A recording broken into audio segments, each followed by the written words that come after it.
Umqeqeshi wensizwa lo. Kunomfowethu ongibhalelile la. Umfowethu wakhala ukuthi-ke empilweni yakhe uyaqala ngqa ukuba nentombazane noma ukuthola intombi enengane. So befisa ukwazi ukuthi esimene esikanjalo ngam-advise ngithini entombazaneni enengane ngoba uthi akazi nokuthi ayiphathe kanjani, yabo? Ngoba yena into ayijwayele ujwayele amantombazane angenazo iy'ngane, yabo? Ujwayele ukuthola intombi nje engenayo ingane. So befuna ukwazi ukuthi esimene esikanje angenze njani.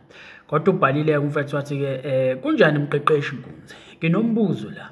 Ngithole intombi enengane. Manje angazi ukuthi ngiyiphathe kanjani ngoba ngiyaqala ukuthola intombi enengane. Mina ngijwayele intombi engenangane Nkunzi. Awungibonisa. So ayivala lapho umfowethu. So uyabona mfowethu ngangisasenyuvesi ngicabanga ukuthi ngangishaya unyaka wesibili. Angazi noma uqala noma wesibili indaba. But between the two. Yabo khona sathi sidlalele nje namajita kumnandi. Kwakhona omunye umjito obuzayo ukuthi singavumana ukuthi sibe stepfather.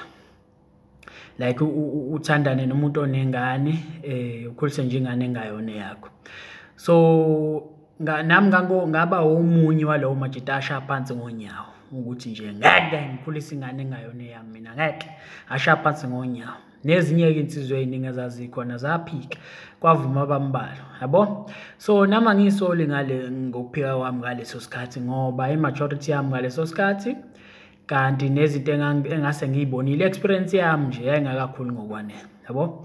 But manje mungangibuza the same question ukuthi ngingakuvuma ukuthi ngibe stepfather ngangineza impendulo ehluke kakhulu, yabo?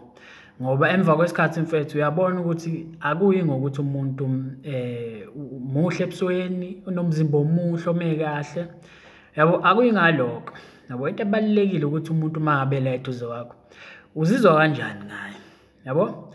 Uyaconnecta naye, umhlaba wakhe uyahambiselana nomhlaba wakhe. Ibalekile leyo nto ngoba yabona mina khona thekene engangathandana nayo. Leya thekene mfethu yayingesona isiqhube ebusweni.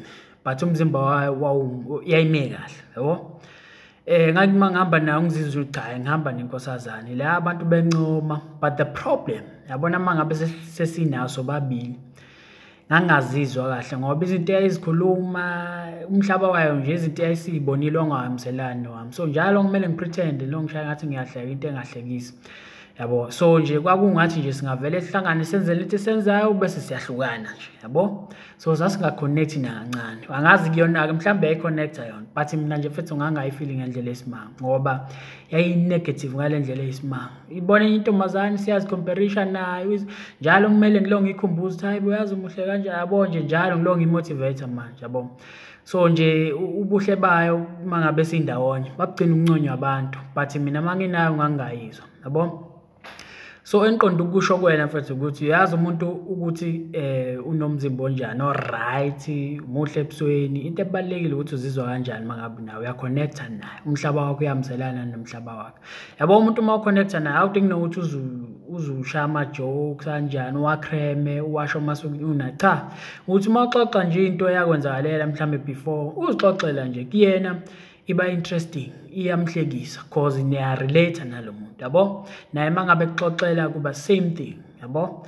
So enqondo ukusho kwena ukuthi ungamthola umuntu ongenayo ingane but uthole ukuthi emqondweni indlela acabanga ngayo ayikuphathi kahle neze. So uthola omunye ukuthi unengane but mangabe unaye mfethu ujabula ngendlela esimanga, uyakujabulisa, uyakwazi ukuphatha ngendlela efanele. Cause akhona amantombazane uthola ukuthi once wathola ingane umqondo uphaphama aqale manje ahlakaniphe, yabo? Nezinto abezenza aqala aziyeke ngoba ingane iyakhulisana, abanye iyabakhulisa abanye ayibakhulisa.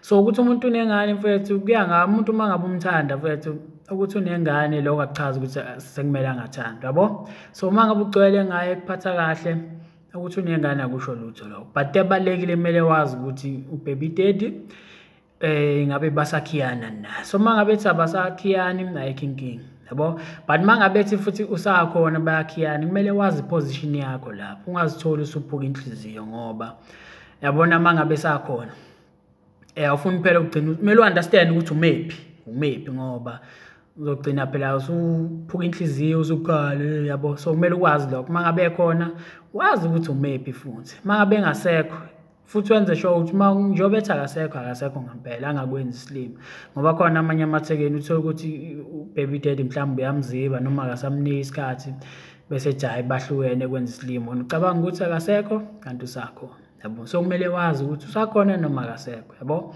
ukuzo-understand ukuthi umephi nalo muntu, yabo.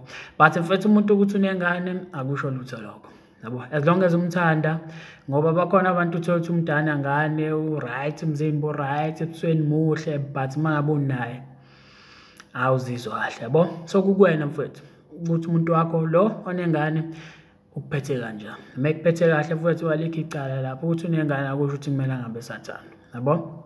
Ngiyathemba uyangizwa-ke mfethu. So uma ngabe ufisa ukuze umbone umqeqeshi wensizwa, ungaya ku-Facebook usearch umqeqeshi wensizwa, ufike ungibhalele lapho, noma ubhale kwi-email engizoyishiya kwi-description yale video ukuze uzumbono wami ngenkinga yakho. Sure.